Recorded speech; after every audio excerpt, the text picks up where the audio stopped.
भारत का भूगोल।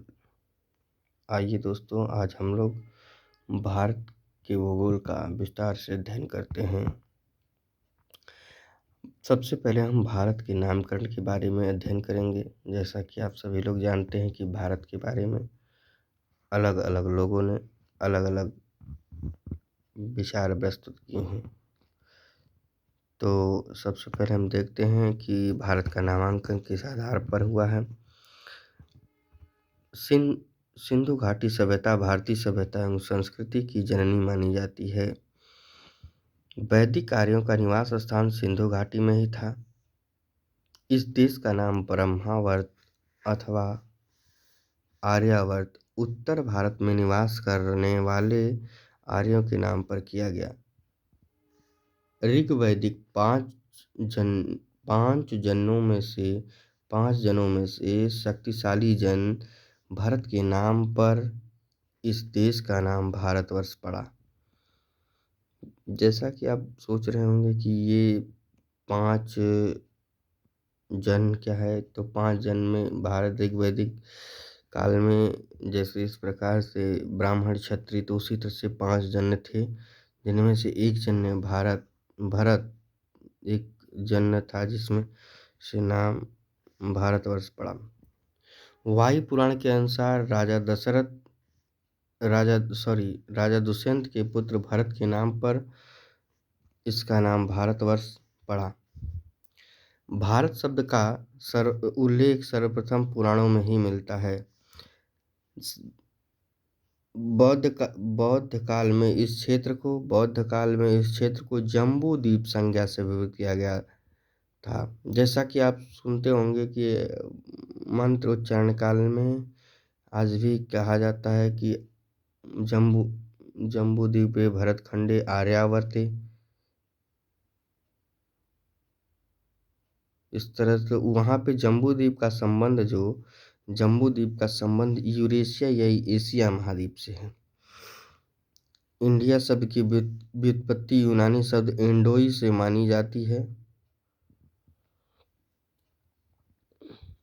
रोमवासी सिंधु नदी को इंडस एवं उसके पूर्व स्थित भूभाग को इंडिया संज्ञा से अभिहित करते थे। पारसियों अर्थात ईरानियों ने सिंधु नदी को हिंदू एवं इस प्रदेश का सर्वप्रथम हिंदुस्तान नाम से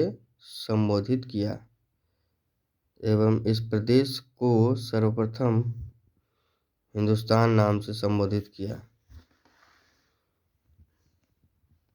भारत के अलावा पाकिस्तान, बांग्लादेश, म्यांमार, नेपाल एवं भूटान जैसे प्रभुत्व संपन्न देश शामिल हैं, जिसके कारण इसके लिए इसे भारतीय उपमहाद्वीप कहा जाता है, जबकि श्रीलंका एवं मालदीव को सम्मिलित करते हुए आज यह समस्त भूभाग दक्षिण एशिया के नाम से जाना जाता है। परीक्षा दृष्टि से सर्वप्रथम किस देश के निवासियों ने भारत को हिंदुस्तान की संज्ञा प्रदान किया? ईरानियों ने। सर्वप्रथम हिमालय एवं विंध्य पर्वत के बीच स्थित भूभाग को कौन सी उपमा प्रदान की गई थी? ब्रह्मावर्त या आर्यावर्त। बौद्ध काल में भारतवर्ष किस संज्ञा से लोकप्रिय? जम्बूद्वीप। जैसा कि अभी आपने ऊपर कहा होगा कि जम्बूद्वीप का संबंध एशिया से है, तो ये काल के अनुसार है। अब बौद्ध काल में प्रश्न आ जाता है कि बौद्ध काल में भारतवर्ष किस संज्ञा से लोकप्रिय था, तो आप उत्तर देंगे जम्बूद्वीप। सामान्य रूप से जम्बूद्वीप का संबंध किस महाद्वीप से है? एशिया महाद्वीप से। अक्सर परीक्षाओं में ये पूछ चुका है।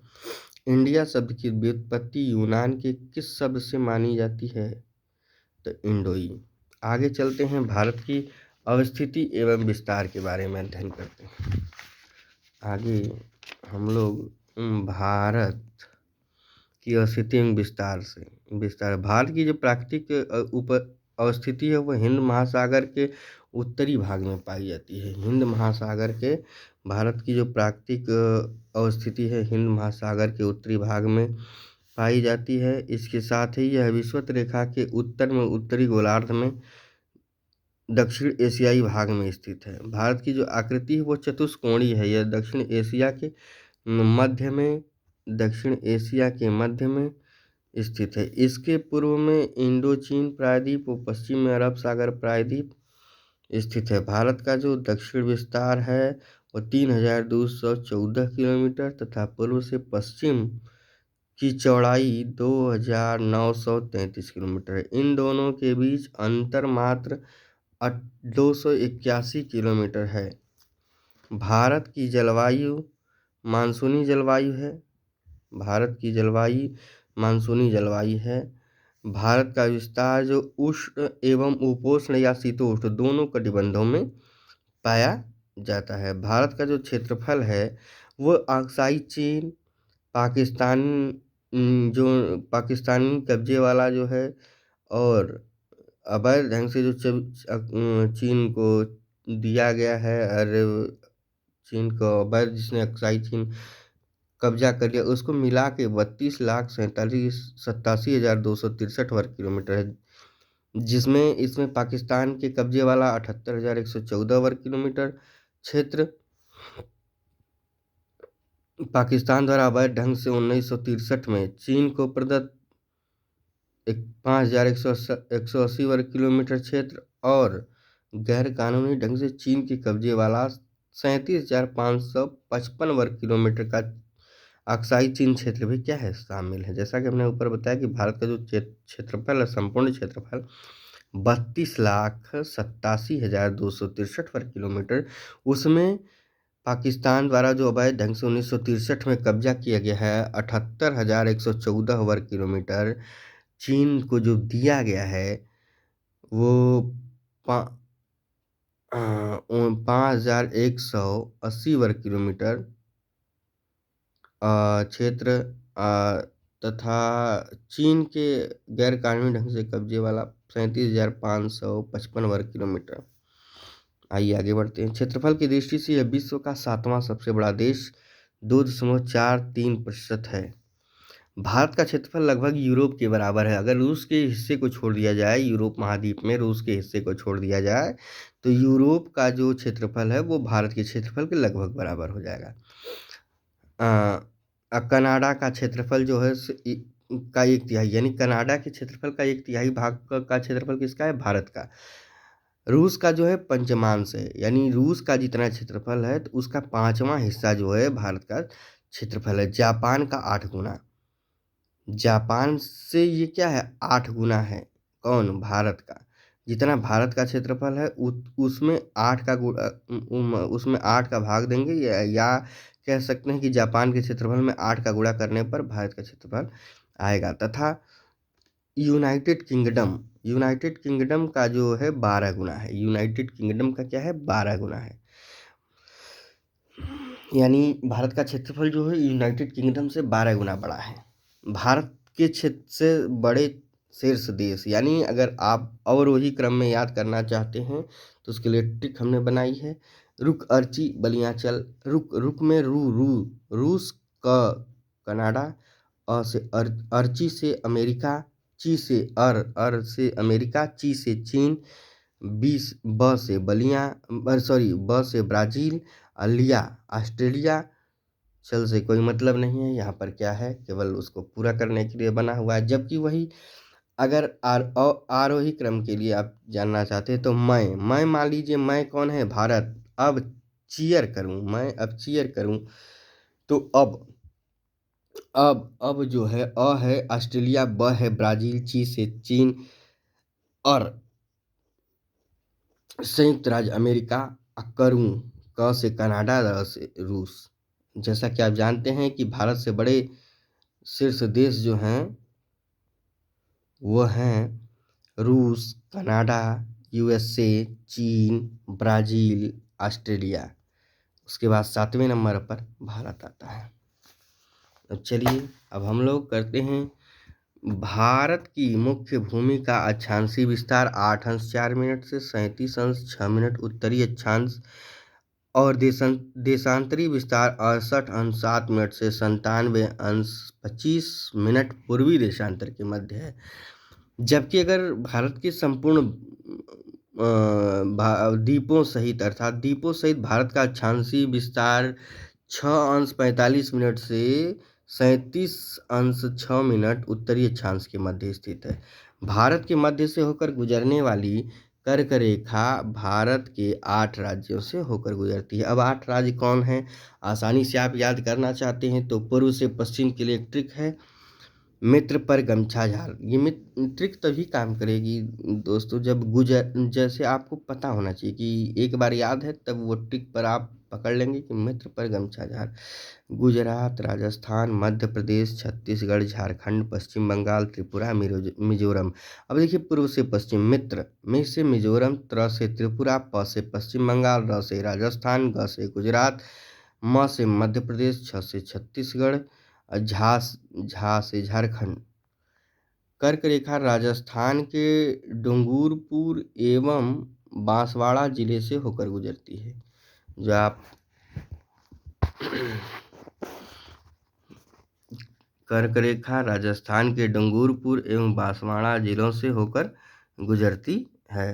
कर्क रेखा मध्य प्रदेश में भोपाल से 27 किलोमीटर दूर उत्तर से निकलती है। जहाँ से यह गुजरती है वह स्थान स्टेट हाईवे 18 पर रायसेन जिले के दीवानगंज और सलामतपुर के मध्य स्थित है।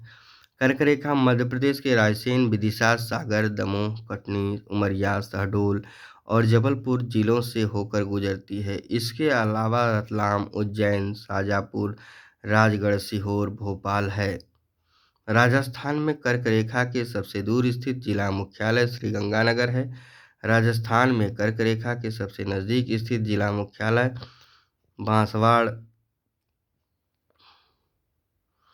बांसवाड़ है। कर्क रेखा राजस्थान के दक्षिणतम जिलों डूंगरपुर तथा बांसवाड़ से होकर गुजरती है, जहां कर्क रेखा चिखली गांव डूंगरपुर जिला को छूती हुई गुजरती है। राजस्थान के बांसवाड़ा जिले पर सूर्य की किरणें 21 जून को बिल्कुल सीधी या लंबवत पड़ती है। माही नदी कर्क रेखा को अंतर्राष्ट्रीय स्तर पर 2 बार काटने वाली नदी है। माही नदी राजस्थान में कर्क रेखा को बांसवाड़ा जिले में 2 बार काटती है। कर्क रेखा मध्य प्रदेश के उज्जैन से होकर जाती है। कर्क रेखा मध्य प्रदेश के उज्जैन से होकर जाती है।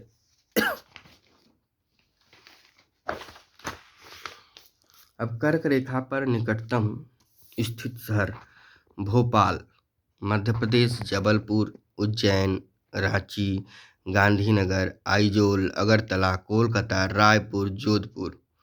अब देखिए इनका विस्तार जो है, भोपाल जो है 23 अंश 25 मिनट, जबलपुर 23 अंश 11 मिनट, उज्जैन 23 अंश 9 मिनट, रांची 23 अंश 11 मिनट, गांधीनगर 23 अंश 13 मिनट, आइजोल मिजोरम 23 अंश 36 मिनट, अगरतला त्रिपुरा 23 अंश 50 मिनट, कोलकाता पश्चिम बंगाल 22 अंश 33 मिनट, रायपुर छत्तीसगढ़ 21 अंश 16 मिनट, जोधपुर राजस्थान 26 अंश 29 मिनट। भारत का मानक समय। अब आइए पढ़ते हैं, अध्ययन करते हैं भारत का मानक समय। जैसा कि हम सभी लोग जानते हैं कि अपन एक विश्व जीएसटी है जिसको ग्लोबल स्टैंडर्ड टाइम कहते हैं। उसी के अलावा सभी देशों का अलग अलग अपना क्या है, एक स्टैंडर्ड टाइम है। जिस तरह से भारत का मानक समय आईएसटी जिसको इंडियन स्टैंडर्ड टाइम माना जाता है, ये 82 अंश 30 मिनट 82 अंश 30 मिनट पूर्वी देशांतर को भारत का मानक देशांतर चुना गया है। मानक देशांतर चुनने का कारण यह है कि विश्व के देशों में आपसी समझौते के अंतर्गत मानक देशांतर 7 अंश 30 मिनट देशांतर के गुणांक पर चुना जाता है। आप जैसा कि जानते हैं कि बहुत बार प्रश्न सुना होगा कि मानक देशांतर चुनने का कारण है, ये कारण है कि सब विश्व के देशों में आपसी समझौते के अंतर्गत जो देशांतर रेखा है वो 7 अंश 30 मिनट के गुणांक पर चुना जाता है। 7 अंश 30 मिनट जो देशांतरी दूरी पर स्थित स्थानों के बीच 30 मिनट का समायांतर हो। 7 अंश 3 मिनट सॉरी यहाँ पर गलत लिख दिया गया है।